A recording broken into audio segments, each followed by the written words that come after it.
into the same pot. Yep. Yeah, for education, meaning that the allocation towards education should be higher, probably over 1 trillion or even double, maybe 1.4 trillion shillings. Do you feel that this is possible with the kind of fiscal strains we have? Because we're trying to be objective as well.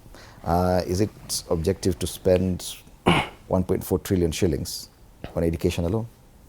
No, that will be too much based on the budget that we're having. So as much as we know education is taking the largest single allocation, 28% of our budget, that is a lot. And because we do believe we must invest in human capital development. And remember, we are in transition of CBC. Still, they need new classrooms. They still need labs and to advance technologically. So these are things that we're having.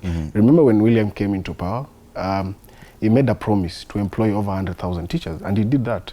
But at that same time, when you employ, then it means you must budget for their salary, for the employed teachers, and even for the interns. But remember, this country, we are not equally, because some regions are blessed.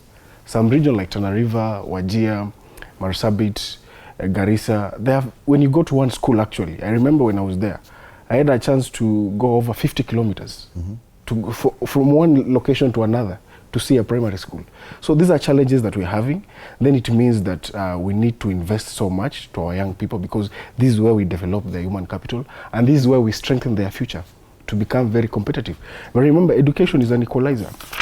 This is where it gives a chance between the kids of the humble, from the humble background, and the rich to compete in an environment where now they can come the citizens who have their careers and even to contribute for the well development of this country. So I think we must also consider that as much as we are thinking of adding the budget, but at the same time, remember, our government have different means of making sure that students have money and the parents also afford the education to be paid for. But remember, there is capitation for the primary school. From the same budget? Yes, from the same budget. At the same time, remember, that's why even the government of William Ruto, we had to come up with a new funding model. A model where it has mean testing instrument, where we say, if you are the rich person, pay for your kid. But those who cannot afford, let the government pay for them. And those who can afford 20%, let them pay that 20%, and then the government cater for the 80%. I think, Jared, the debate here, I think, is morphing into how this budget is spent.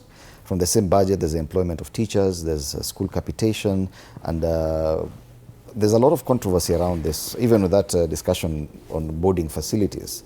Do you think we should relook the entire education funding model, not just the universities? I'm talking about basic education from, let's say, from grade 1 to grade to junior school, for example, and even to high school, grade 10, grade 11, grade 12. That probably we are spending so much money, but the way we are spending this money is not the right way. Fred, we spend a lot, and the expenditure is not reflecting